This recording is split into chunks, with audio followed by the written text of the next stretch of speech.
Paulo foi um pregador, foi um pastor, foi um evangelista, foi um mensageiro de Deus, que pôde dizer uma das coisas que poucos homens podem dizer: nunca deixei de vos anunciar todo o conselho de Deus.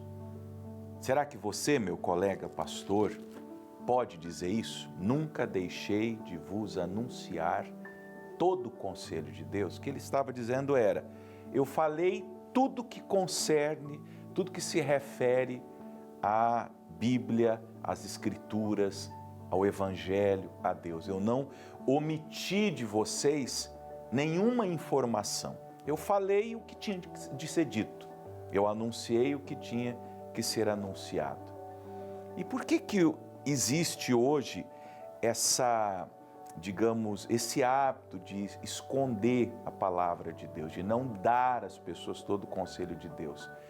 Porque, convenhamos, há porções das Escrituras que são muito graves, que são muito sérias, que são muito fortes e que, se pregadas, e devem ser pregadas, vão afastar muitas pessoas da igreja. Eu falo por experiência própria, já preguei, já fiz cultos e eu sabia, conhecendo um pouquinho a congregação, até aqui na sede, que aquela palavra incomodaria algumas pessoas e que eu não as veria nunca mais na igreja. E como diz, dito e feito. Eu percebi na hora o semblante das pessoas, que elas não gostaram daquele tipo de pregação, como aconteceu com Jesus em João 6, e elas simplesmente deixaram de participar. Foram confrontadas, elas são a hábitos, a pecados, a coisas que não estava certo na vida delas, e elas procuraram igrejas, denominações que toleram. Eu me lembro que eu estava num culto de domingo pregando, e lá na última cadeira, a igreja estava bem lotada, mas é uma experiência assim, daquelas espirituais que a gente tem. Eu olhei e tinha um rapaz na última fileira, ele já era membro aqui da nossa igreja há alguns anos, e ele enfrentava um pecado da sexualidade. Não vou dar muitos detalhes, mas era um pecado na área da sexualidade dele, uma negação da sexualidade dele. E eu já o tinha atendido, outros pastores aqui também já o tinham atendido. E quando eu olhei para ele, na hora que eu estava falando aquele tema, e não foi uma coisa provocada, foi uma coisa dirigida por Deus, aquela quando Jesus olha para Pedro, Pedro nega Jesus e Jesus olha para Pedro. Na hora que eu falei, os nossos olhares se encontraram, mas foi assim, um milésimo de segundos. E eu senti, falei, ou esse rapaz, ele se converteu hoje, ele se arrepende hoje, ou ele vai sair da igreja. Na outra semana ele me mandou uma mensagem, me disse: pastor, após o culto, o senhor pode me atender? No domingo seguinte eu falei: posso. Entrou no gabinete e ele me disse: eu estou me desligando da Igreja da Graça, não quero mais ser da Igreja da Graça, eu quero uma bênção. Eu falei: para qual igreja você vai? Ele falou: igreja tal. Aí eu disse para ele, falei: olha, eu oro, Deus te abençoe, te conduza, mas você só está indo para lá porque lá a pregação é conivente com o seu pecado. Eu nunca mais o vi, isso tem 3 anos, foi um pouquinho pós-pandemia mais ou menos, nunca mais o vi, não sei dele, a família de vez em quando eu vejo aqui pela igreja, mas estou limpo do sangue dele, porque eu não deixei de anunciar todo o conselho de Deus. Ainda que ele tenha saído da igreja, ainda que ele não faça mais parte desta denominação, ainda que possivelmente ele não levou uma boa impressão de mim, ele não gostou do que eu falei, pelo menos as minhas mãos, nesse caso, estão limpas, porque eu anunciei a palavra. Estou falando assim, eu quero ler para nós Filipenses capítulo 3. Filipenses capítulo 3, do verso 1 ao 3. Já falei uma e outra vez, quando preguei sobre esse livro, que Paulo estava preso. Estava preso quando escreve aos Filipenses, e apesar de ser uma carta que foi escrita na prisão, é uma carta que inspira alegria, é a carta mais alegre de Paulo, é a carta mais feliz, é a carta onde a palavra alegria, regozijai-vos, alegrai-vos, mais aparece no Novo Testamento. E ele poderia, se fosse um homem melancólico, se fosse um homem que se levasse pelas circunstâncias à sua volta, está cheio de mágoa e transparecer e transcrever essa mágoa e passar à igreja de Filipos essa mágoa, mas ele estava transbordante da presença do Senhor. E ele começa dizendo, nessa porção você já tem aí a referência: resta, irmãos meus, que regozijei-vos ou regozijeis no Senhor. O que resta? Ele está preso, acabei de mencionar. Está preso, ele fica 2 anos preso em Jerusalém e fica mais 2 anos preso em Roma e é decapitado. Os 4 últimos anos da vida do apóstolo Paulo foram dentro de uma prisão. O que resta para um homem que passou por 30 anos pregando o Evangelho e que, a pensar com as categorias de hoje, pudesse almejar uma aposentadoria tranquila, uma velhice mais tranquila, e o contrário do óbvio está se cumprindo na vida dele? O que resta para um homem que dedicou toda a segunda metade da sua vida ao Evangelho e dedicou intensamente, não de qualquer maneira? Se ele foi intenso na primeira metade de sua vida, antes da sua conversão, enquanto fariseu, depois que ele se converte, ele se dedica como nenhum outro homem à pregação do Evangelho. E se ele pensasse com as categorias da teologia moderna, talvez ele pensasse assim, ele chegasse à conclusão: bom, final da minha vida vai ser tranquila. E não foi o que aconteceu. Agora, esse homem está tão cheio de Jesus, tão cheio de Evangelho, de graça, de percepção, de conhecimento da graça, que ele diz: olha, gente, o que resta nessa vida, apesar de todas as circunstâncias que nos são adversas, é que nós devemos nos alegrar em Jesus.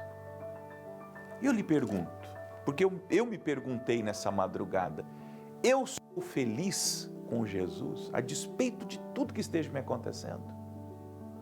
Às vezes eu ouço uma pessoa falando assim: eu quero casar para ser feliz. Você vai sofrer, sabe por quê? Porque você já deveria estar feliz mesmo sem ser casado. O casamento virá a ser aquele complemento. Pedi e recebereis para que a vossa alegria se cumpra, para que ela fique completa. Mas veja que o pressuposto daquela palavra de Jesus no Evangelho de João já é que essa pessoa já é alegre. Ela vai receber algo de Deus, algo que concerne essa vida, para que a alegria se cumpra, para que a alegria seja completa. Mas ela já tem uma alegria. Se Cristo não é a sua alegria, rapaz, moça, homem, mulher, solteiros, então vocês vão entrar num casamento e não vão encontrar essa felicidade, como não vão encontrar essa felicidade nas coisas dessa vida. Eu vi e ouvi até pessoas da igreja falando, isso está em voga nos sites, nos jornais, do show da cantora americana Lady Gaga. E segundo disseram, não sei se foi, mas a expectativa era de mais de 2 milhões de pessoas em Copacabana. Cá entre nós, eu soube de gente da igreja que foi. Assim, alguém me sussurrou. De gente da igreja que foi para o Rio de Janeiro para assistir o show da Lady Gaga. Essas pessoas não têm Jesus. Você, com todo o respeito, com toda a franqueza, você que ainda se satisfaz com as coisas dessa vida, você ainda não tem Jesus. Porque Jesus nos concede uma alegria, uma paz, que não tem compreensão humana, é aquela paz que excede todo entendimento, que guarda os nossos corações e os nossos sentimentos em Cristo Jesus. É uma alegria que te preenche, que te realiza, você tendo dinheiro no bolso ou não tendo nenhum tostão. Você tendo muita saúde, como se diz, para dar e vender, ou você enfrentando um período com alguma enfermidade em si ou nos seus familiares. Você tendo os seus sonhos se realizando ou frustrados, não importa. O que resta para nós, os que cremos, eu estou dizendo isso para você que crê e para você que está começando a dar os primeiros passos no Evangelho, o que resta é que nós nos alegremos no Senhor. Ele é a nossa alegria, Ele é a fonte da nossa alegria. É Ele que está conosco hoje, amanhã e para todo sempre. Agora, se você ainda busca alegria nos esportes, nos lazeres, nos entretenimentos, no show da Lady Gaga, da Taylor Swift, no quem quer que seja o astro ou a artista pop do mundo, do momento, se você acha que ser feliz é ficar 1 hora cantando músicas que você nem entende, então possivelmente você ainda não conheceu Jesus. Ah, mas eu sou da igreja, mas a cadeira também é da igreja e ela não é convertida porque ela está no templo. Você só frequenta o templo, infelizmente, ainda, não vou desesperançar você, mas infelizmente você ainda não nasceu de novo. Não nasceu de novo. Então, regozijai-vos. Resta, irmãos meus, que vos regozijeis no Senhor. E aí ele faz um comentário, porque parecia ser esta. E se você lê Filipenses, você percebe que de fato era uma pregação corriqueira, uma advertência corriqueira, um conselho corriqueiro. Não me aborreço de escrever-vos as mesmas coisas e é segurança para nós. Veja, sobre esse tema de regozijei no Senhor, de alegrar-se no Senhor, ele está dizendo, olha, não fiquem chateados comigo, Deus está falando a mesma coisa sempre. Mais uma vez eu estou tocando no assunto que a nossa alegria de fato é Jesus. É Ele que tem que me completar, é Ele que tem que me satisfazer. Eu vou falando de mim agora, enquanto pastor. Eu só sou feliz se eu estiver exercendo o ministério numa determinada igreja. Não, eu sou feliz aonde Deus me coloca. Deus me coloca aqui, eu estou aqui. Se Deus me colocar de porteiro da igreja, eu vou ser feliz de porteiro da igreja. Se Deus me quiser limpando as cadeiras, eu vou limpar as cadeiras. Eu estive no último Paraná Clube, que o missionário veio, estávamos organizando as cadeiras. Eu, pastor Maurício, pastor Rafael, pastor Tiago, esposa do pastor Rafael, esposa do pastor Tiago. E estava ali um obreiro também, o obreiro Sérgio. Não lembro se tem outro, me perdoe. Aí alguém me falou, pastor, mas o senhor é o líder do Paraná. Eu falei, sim, mas eu comecei na igreja, minha primeira missão na igreja foi uma vinda do missionário, quando o missionário veio no círculo militar. E eu não só, junto com alguns que não estão mais conosco, eu não só coloquei as cadeiras, como nós fomos nas igrejas, aquelas cadeiras brancas, nós pegamos um caminhão, lembro até hoje qual foi o pastor que dirigiu o caminhão naquele dia, lembro os que estavam comigo naquele dia, um deles inclusive já é falecido. Nós fomos em todas as igrejas aqui de Curitiba, recolhemos no caminhão, na madrugada daquele dia, as cadeiras, fomos para o círculo militar e colocamos as cadeiras, organizamos as cadeiras, colocamos as cadeiras retinhas ali para o povo sentar. No final do evento, nós recolhemos, colocamos no caminhão e devolvemos cada qual na sua determinada igreja. Isso há 25 anos atrás. E eu estava ali arrumando as cadeiras do Paraná Clube e me lembrando de 25 anos atrás. Porque a nossa alegria no Senhor está no serviço. Seja para pregar para multidões, seja para arrumar as cadeiras que recebem as pessoas, numa visita, no atendimento, ou em qualquer coisa que Deus queira.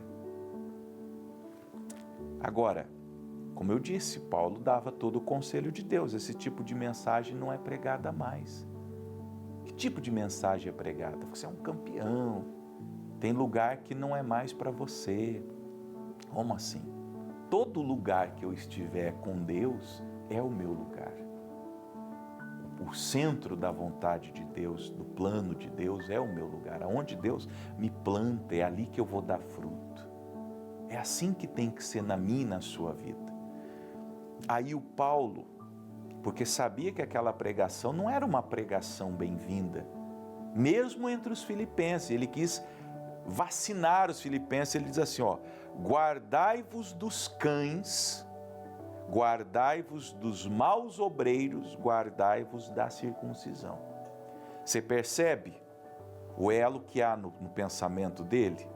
Que ele está dizendo, olha, eu estou dando uma mensagem para vocês, eu estou pregando a vocês uma coisa até repetida, que não é bem aceita nesse tempo.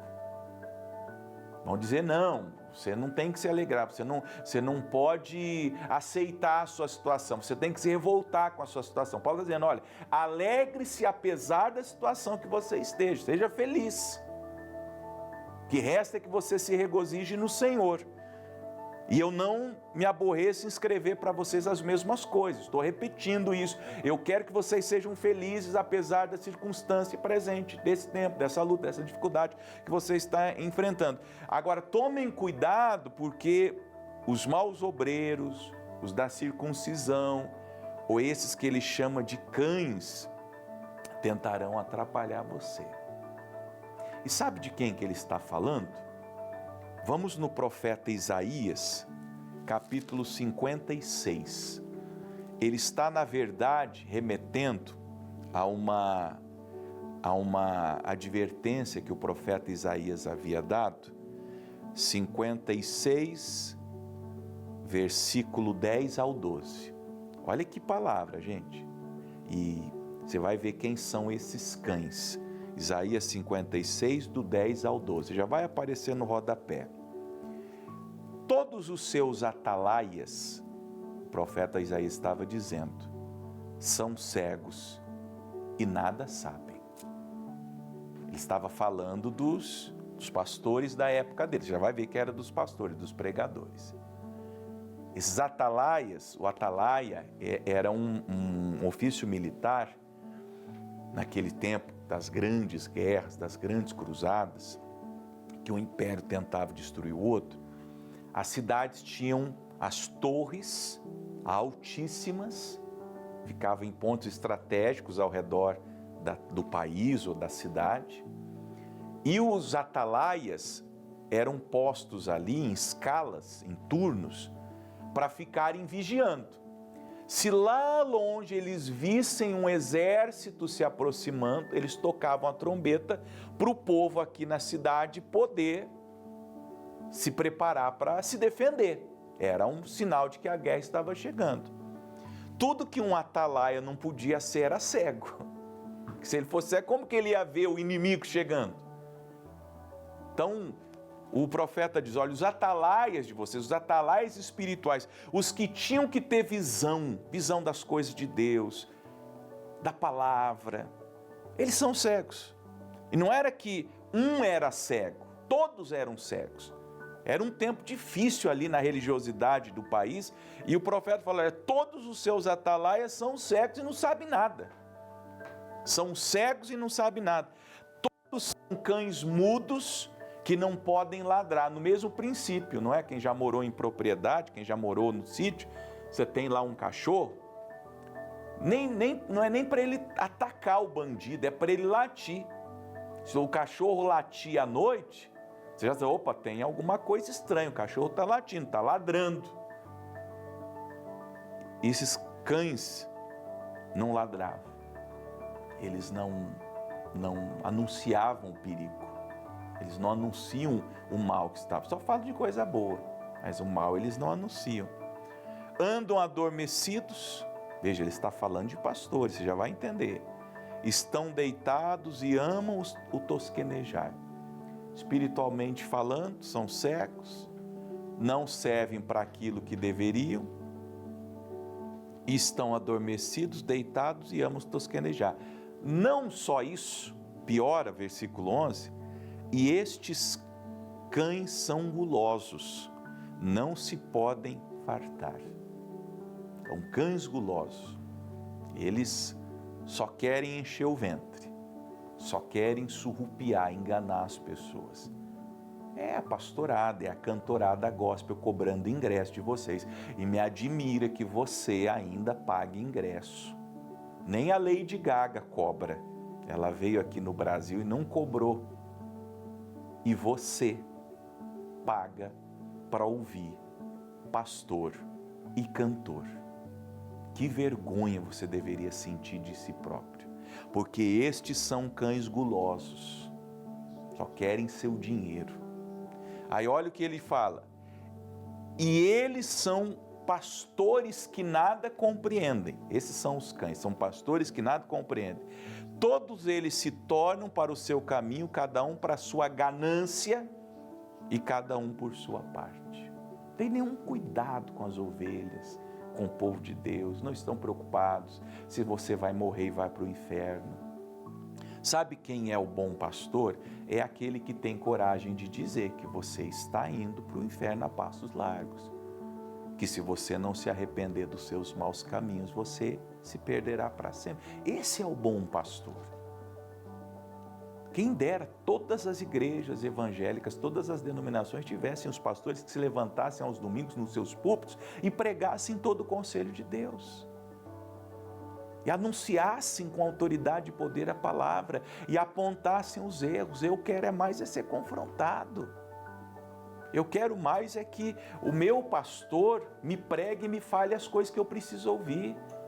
E que na sua pregação meu coração seja sondado, meu coração seja exposto pela luz do Evangelho e que eu saiba tudo que eu esteja fazendo de errado para que eu tenha tempo de me arrepender. Agora, se ao invés de genuína pregação, eu for embalado para me manter no meu sono, na minha preguiça espiritual, que eu fique confortável com os meus pecados de estimação, então esse pastor, como o profeta está dizendo, e como Paulo também, vamos voltar lá para Filipenses, esse é o cão. E o Paulo está, vamos voltar para Filipenses, guardai-vos dos cães. Peça a Jesus discernimento, Senhor, quem são os cães? Mas a Bíblia diz que a gente não deve julgar. Mas o falso profeta, você tem que saber quem ele é. Julgue, procure ver a pregação, se a pregação dele condiz com as Escrituras, porque o mandamento é guardai-vos dos cães, guardai-vos dos maus obreiros, dos maus pastores, guardai-vos da circuncisão, que era aquele movimento judaizante que existia na igreja, que hoje ainda há movimentos judaizantes, relação à guarda do sábado e outras cositas mais que o meu tempo não me permite. Por quê? Porque a circuncisão somos nós, que servimos a Deus no Espírito e nos gloriamos em Jesus Cristo e não confiamos na carne. Nós estamos no ministério do Pai, do Filho e do Espírito Santo, seguindo as Escrituras, tais como elas nos ensinam, nos advertem, nos admoestam, nos corrigem, e é assim que nós temos que proceder. Amém?